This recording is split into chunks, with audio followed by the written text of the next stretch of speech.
Hi everyone, I'm Stan Mallow, the Paranormal Yacker.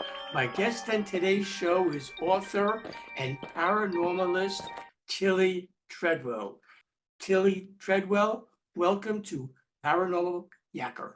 Thank you very much for having me tonight, Stan. I'm really excited to dive into this. I can't wait to hear what you've got on deck for us, and hopefully, people will enjoy it. You, Tillie, are and have been involved with and experienced many aspects of the paranormal, and I will definitely be asking you about some of them. To begin with, what was the first paranormal memory you recall having? How old were you when it happened? And what was your reaction to it? The first paranormal experience that I can recall happened when I was in a baby carrier. I do believe that I would have been at that point under 6 months old.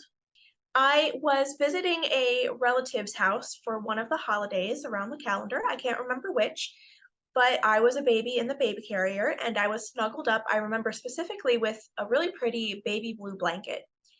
For some reason, I was just sitting there sucking on my pacifier, enjoying the warm blanket as I was wrapped up and just staring up. I remember watching a ceiling fan. Then all of a sudden, I was like not in my body anymore.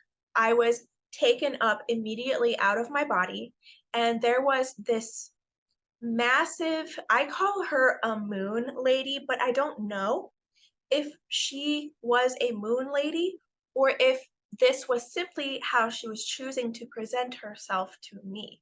But it was incredibly real physically for me. I was there being held against her, although it was essentially, I would say, almost by magic because she didn't have an arm. She was asking me what she could do to help me in this incarnation. She was very loving. She was very sweet, but I was brand new here, of course, and I didn't understand what was going on. It was terribly intimidating and confusing for me. So I just started to cry. She quickly, I was like put back into my body immediately where I was crying physically right there in the baby carrier. And I hadn't been sleeping. I remember very well I was not sleeping. It was an instantaneous transportation to and from. I was crying in the baby carrier and I remember somewhat like crying so hard and for so long that no one could soothe me. And I wound up at one point tiring myself back out to sleep. So that was my very first memory and encounter as I see and remember and believe. In past years, Tillie, you co-headed a paranormal investigation and exorcism team.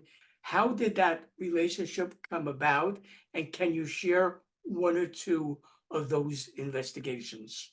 It came about because I was working a job. The man who recruited me was essentially a friend of mine who asked me to join. He started off as just any other customer, but over time we started getting to know each other and we really enjoyed each other's company. After time, he said, "Hey, some friends and we run a paranormal investigation group of sorts, and I think you're a lot talented than you know, and I would like you to come join us and work investigations with us." And at this point, I'd been having non human type encounters for my whole life, precognition type events, the Mandela effect. So I said, okay, why not? It didn't turn out quite as he had pitched it to me. There was a park. It was somewhere in the Midwest. It was a children's park that bordered right on a large patch of woods, and then there was a school nearby. People had been, for years, reporting shadow people playing on the equipment at night, and sometimes people would see things in the woods even during the daytimes. And occasionally around nightfall, because the park wasn't closed yet, people would see that the swings were swinging on their own, or they would catch visions of like a shadow person running or walking from the corners of their eye. And there did seem to be legitimate photographic and video evidence of that.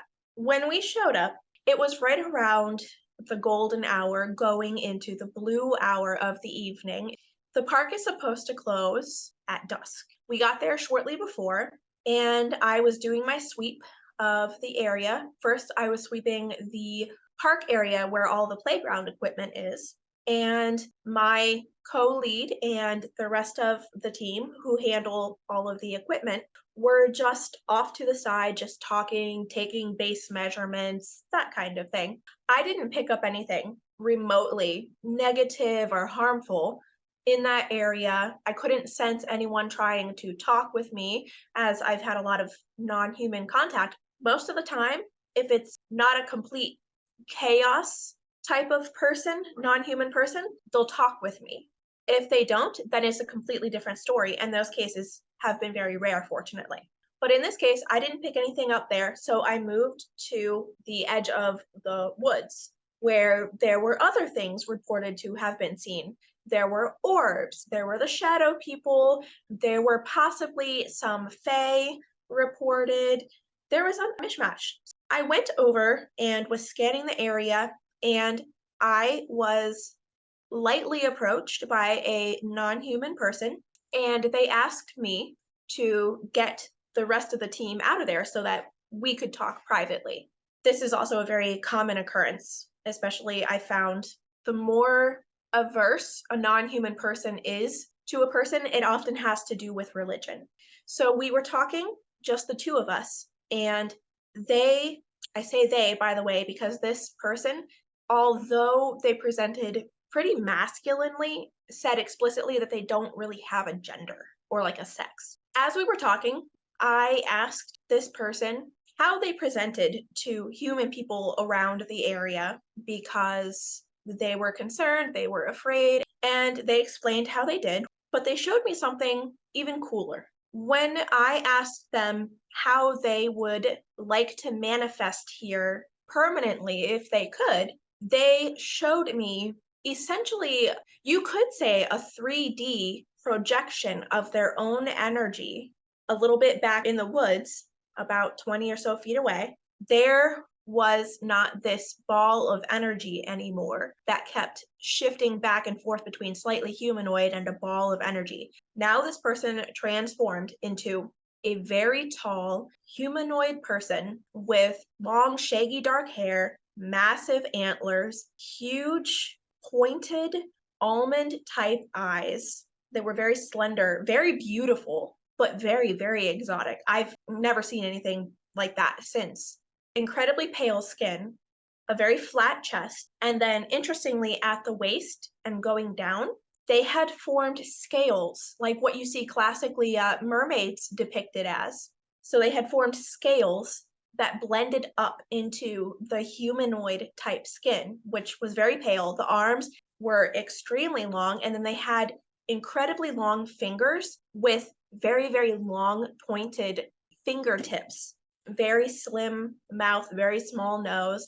And so they said, if I could manifest here permanently as a solidly physical person, this is the form that I would choose.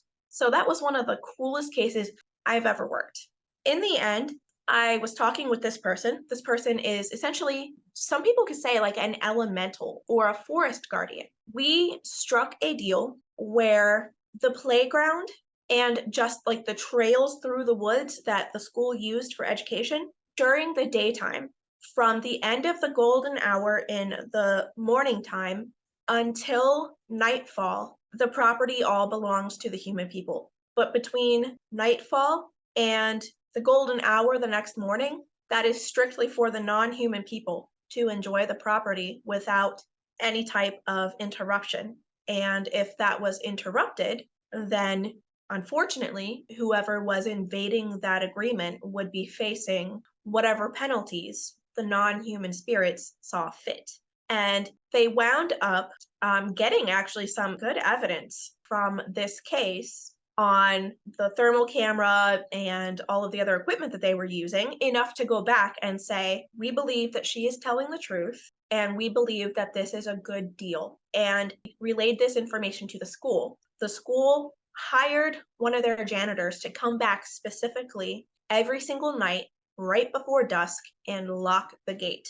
They posted up new signs saying that it was closed from this time until this time.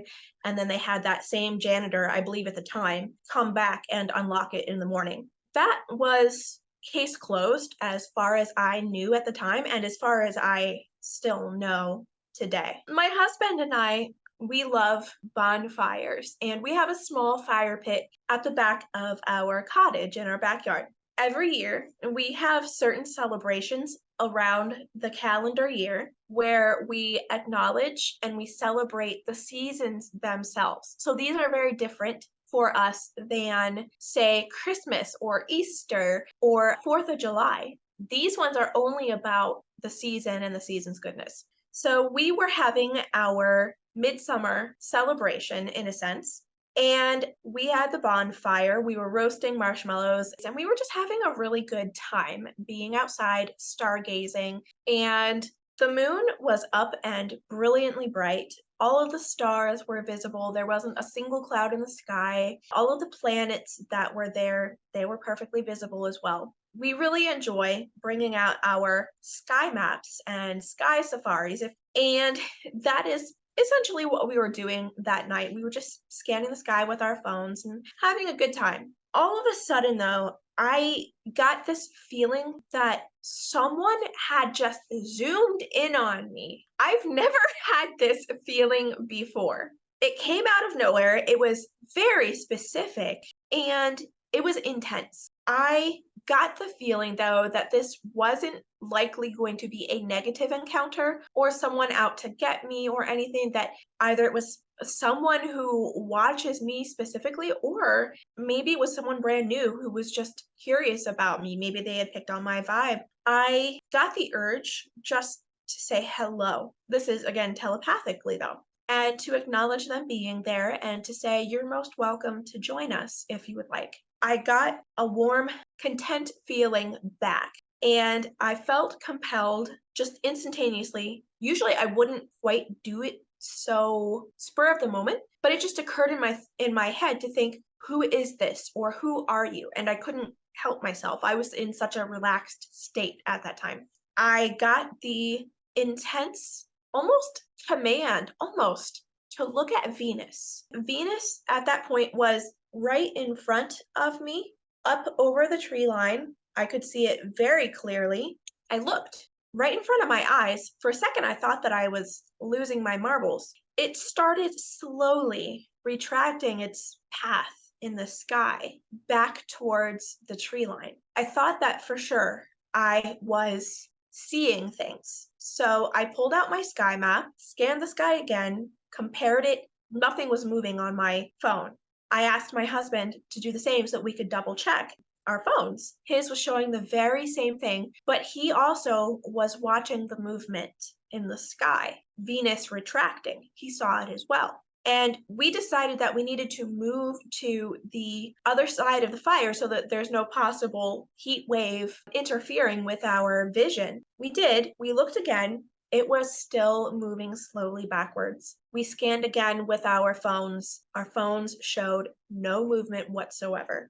In the end, we watched it for somewhere between 60 seconds to 120 seconds, and it really was retracting. It retracted all the way down behind the tree line and disappeared, and we didn't see it for the rest of the night. That's one of them. It's a good one. Throughout your life, you've had encounters with a number of different types of non-human beings, such as the Fae, which you've mentioned previously. Yeah. I would love to know, Tillie, about some of those encounters, and did any of these non-human beings you came in contact with, did they ever tell you why you were chosen to be contacted by them? Yes, absolutely. I can answer all of that, I think, in full for you. This one involves gnomes. This is my first and only direct gnome encounter in all of these years. So I regard this as being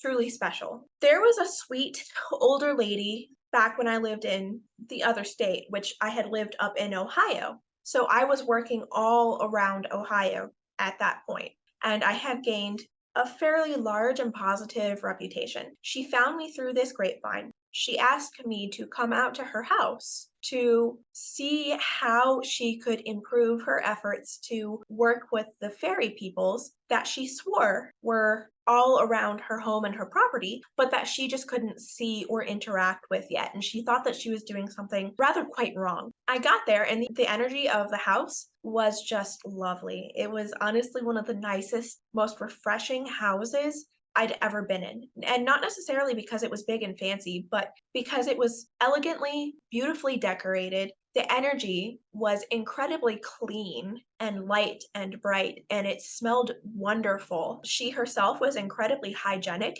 and pleasant. Fantastic home to cook, too. She really had it all going. And then her backyard, she had made into essentially a fairy sanctuary. And she had these gorgeous, mature pine trees in the backyard, as well as lots of other plants, flowers especially, and everything was just organized so nicely, so cleanly. Everything was fresh and vibrant. It was just wonderful. The grass, she didn't keep it cut super low. It was at a semi-wild length, which I thought was a really unique touch. I wasn't the only person, though, to recognize her efforts and her talents, because over the last year or so at that point, she had been leaving out food and drink offerings for the Fae people, and she was trying to encourage them with all of the beautiful scenery to come and visit her and whatnot. Well, I went into this lady's house essentially blind outside of the base details that I told you. When I visited the backyard, I just stood in the back patio door and I was looking out and I was doing my scan and I was asking if anyone was there and explaining that I wanted to talk with someone about maybe them making more appearances and how they felt about the food offerings. My consciousness was pulled essentially to one pine tree in particular that looked especially green and vibrant, and my consciousness was pulled to the branches deep within the tree where I saw little tiny swings hung on the branches, and there were little gnome men swinging on them and just having a ball. And I've never gotten a detail like that before. So I had a hard time knowing if this was just my imagination maybe running wild with me at last, or if it was perhaps real. To me, though, all of the detail looked real. It looked solid and it seemed perfectly legitimate. So I told the dear lady standing beside me, I am seeing little gnomes swinging on miniature swings in that pine tree over there. I have never seen an older lady squeal and jump for joy the way that she did. She said then, when she was able to calm down enough, she said, "You couldn't possibly have known. I haven't told anyone about this, but I went to Michael's the other day and I got dollhouse swings and I hung them in that tree to encourage them to have fun and in hopes that they would then come and interact with me more." I made a great tip that day, to be honest with you.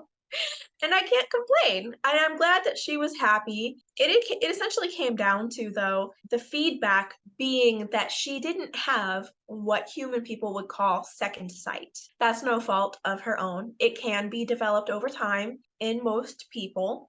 And one of their recommendations was for her to work on developing that. They said that they are indeed around, they recognize her efforts, they greatly appreciate what she does, and they do take her offerings. Then they also told me that another big part of the reason why they don't and can't see her is because she is very much a day person and they can't handle sunlight. So when they do come out, if they're going to come out in the daytime and bring themselves into a firmly physical form, they have to stay in the shade. And they don't like to have to put so much energy in to manifest to only have to stay in like a 5x5 area at a time. They'd rather stay semi-physical or right there in what I call the pre-physical zone, right beyond the veil, because that way they get essentially a lot of the benefits of being here without all of the energy that it takes to get here fully and experience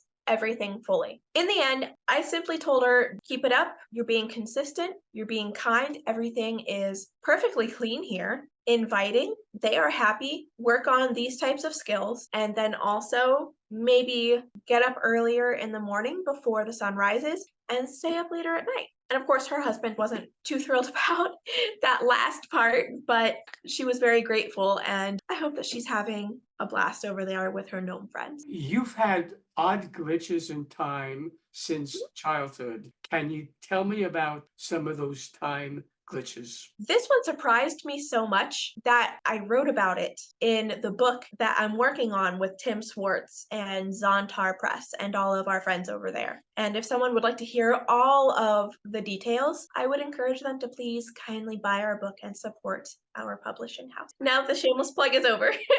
Okay, that was gonna be my next question coming up, so Oh, was my agenda that was my agenda to ask you, but you did it, so good.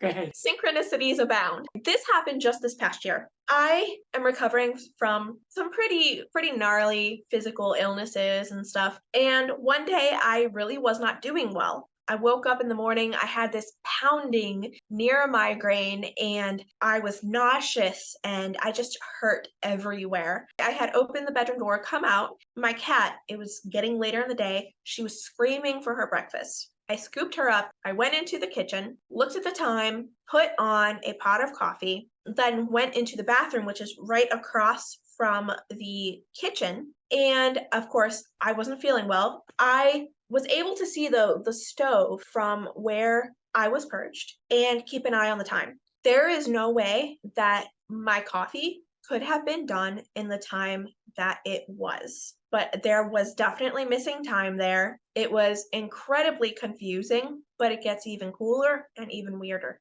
I came out of the bathroom and it's like I crossed some type of miniature boundary energetically or something of that nature. I didn't feel well. I got my cat under my arm. My hair is all scraggly, pounding headache and everything. It's not going away. I hadn't even taken any ibuprofen or anything at this point. I crossed a boundary, whatever that boundary was, instantaneously. 95 of my illness was gone. The headache almost entirely gone. Vision returned to normal from the near migraine. The nausea completely disappeared. My body pains almost completely gone, just in the snap of a finger. No explanation for it whatsoever. So I had missing time and a spontaneous healing right then and there. That was a unique combination that I've never had before, and I didn't even really know existed. That was pretty memorable for me, and I write fully about it in the book. Mandela effect is a phenomenon experienced worldwide by a great number of people. You, Tillie, are one of those people. For those who may not be familiar with the Mandela effect, can you explain what it is and what was your experience with the phenomenon?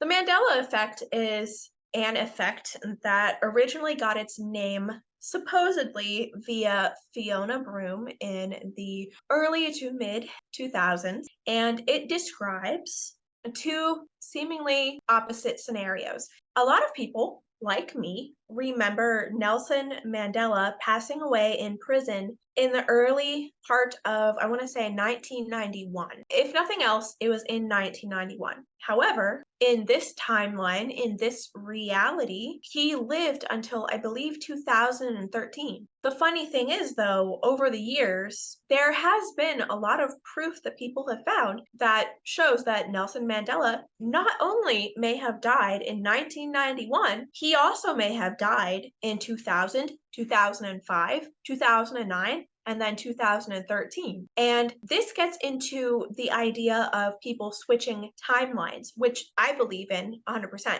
I believe that the Mandela effect is a natural byproduct of living in a quantum multi-worlds universe. That is one heck of a story. In addition to the book about time anomalies and high strangeness that you are collaborating on with Sean Castile and Tim Swartz, which you mentioned previously, Tim and you are hosts of a YouTube show called The Weird Walk Home. What a great name. What, Tillie, can you tell me about that show? Tim Swartz and I co-created this show. I am the host and largely I guess you could say, creative director. I do a lot of the public work there on that show, and he advises on things like lighting and folkloric accuracy, scientific accuracy, and then provides critical reviews, typically before they're out to the public. So every Monday around 8 o'clock p.m. EST, that's when you can find a brand new show up on that channel. As far as the name of the channel goes itself, I think you might like this. I believe that God is God, quote unquote, our creator, the spark from which we all come, is infinitely creative. And I believe in multiple worlds theory, Mandela effect, timeline shifts, all of that good stuff. And I believe that we are one huge family, really and truly. Whether it's human people, it's hybrids, demons, angels, the jinn, the fae, anyone, everything. I think that we're all one big family, and that sometimes our paths cross in some really interesting ways. I think too that our true home isn't here. I think that it is up with that creative spark, with our source. You could say God, even, although I tried to avoid that term. But I think that during our incarnations here, it is a constant walk home. And I think that we're all just really walking each other home. And I think that it is indeed quite a weird walk. And that's why I chose to name it The Weird Walk Home. Should viewers of Paranormal Yacker want to get in touch with you, Tillie, how can they go about doing that? I would love to hear from some of your audience. If you think I've done a good job and maybe you'd like to talk, be on my show or have me on yours, you can get a hold of me at talktillitome@gmail.com. Or I do have a shared account more broadly for The Weird Walk Home. That is theweirdwalkhome@gmail.com. Tillie Treadwell, I thank you for being my guest on Paranormal Yacker. It has been an absolute delight yakking with you. Thank you. I feel the very same, and I hope that we'll get a chance to talk again soon. Hi, everyone. This is Stan Mallow, the Paranormal Yacker. I hope you enjoyed the interview you just watched. So that you don't miss any upcoming shows, be sure to subscribe to my free YouTube channel. To do that, just press the subscribe button on your screen.